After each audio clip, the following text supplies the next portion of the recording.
What's up, guys? We're doing Blur by Superheaven today. I have a long short list of Superheaven requests to catch up on, and I think between the two records I only have a few more songs, and I have lessons for all of them, so we're getting there. I'm just starting with this one because it's a pretty fun, easy one. It sounds a little bit more complicated than it actually is. I figured we'll just give it a quick go through, and it's a good one, so let's check it out. I'll put the timestamps for the parts that I reference, so if you're listening to it like on Spotify or something, I'll put that here.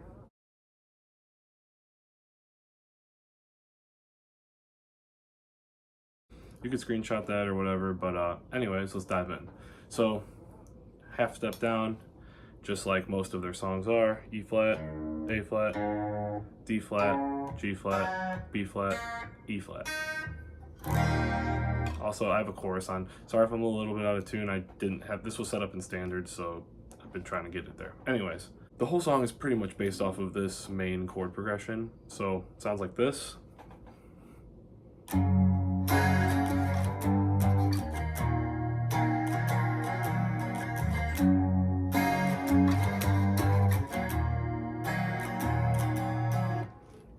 Those are the main three chords you're gonna need to play this song, aside from the leads, and then that's pretty much it. I'll go through each part how it goes, but these are the main three. So it's like a G power chord, so 3 on the low E, and then 5, 5, A and D. You're gonna mute this string right here, that G, and be able to strum the open B and E. This is a very Superheaven type of thing they do. So, you know, you can kind of hit it chord, and then hit it again with those open strings. Gonna slide up. This is just a G sharp. Again, I'm gonna reference these like they're in standard. They are gonna be a half step lower than what I say. So 4, 6, 6. So it just slides half step. And this next chord, you're gonna mute the low E. You're gonna play 2, 2 on A and D, mute the G, and then keep these two high E and B open. So it's like.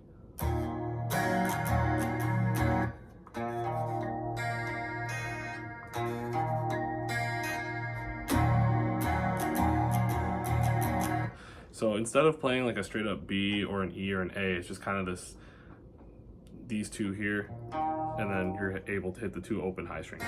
So altogether it's.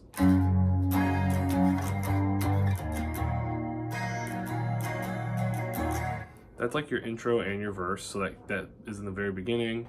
Then they go into like a riff kind of thing, which I'll get into. The verse is the same thing, and that comes back a couple of times. Okay, so they do that intro, which is essentially the verse as well. Then they kind of go into like a main riff sort of thing. It sounds like this.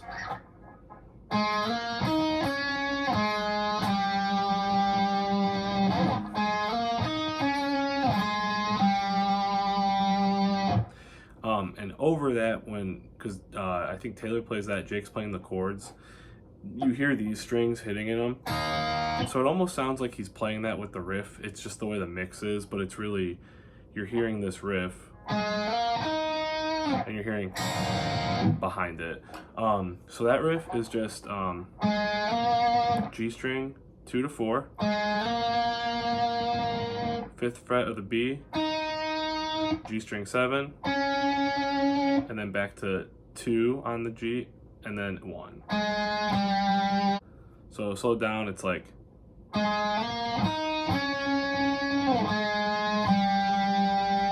There are probably different ways to play this because of the notes reflecting the same thing on different strings. That's just kind of how I jammed it out. I tried to watch some videos of them playing live, but a lot of times when people film them up close, it's like they're picking hand, which you could see which string they're picking sometimes, but they're dark venues and whatever. So that's just kind of where I'm at with this riff.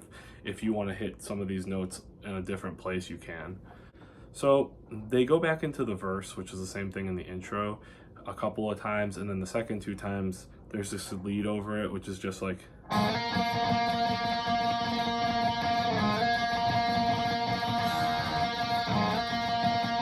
You're just playing the G string on 2, sliding up to 4, and keeping an open B. And then I threw that high E in there. That's probably more reflected in the rhythm part, but that's all it is just 2 to 4 with the open B under it.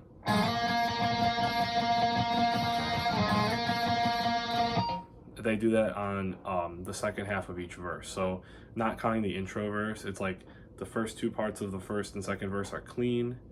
chord part that's like the intro, and then the second time they just throw that lead over it. So those chords I showed you for the intro and the verse, you're going to use them in the chorus again. The only difference is instead of just going 1, 2, and 3, you're going to go 1, 2, 3, 2. So you can go back to this 4, 6, 6. So it's like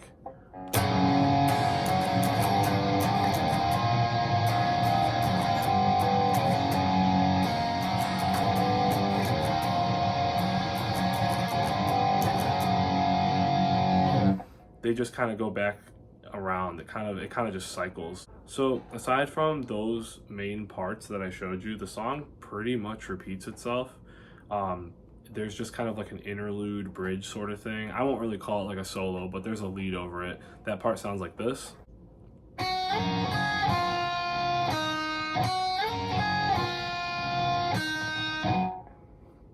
It's really just this high E string, 3, 7, 5, 2, open.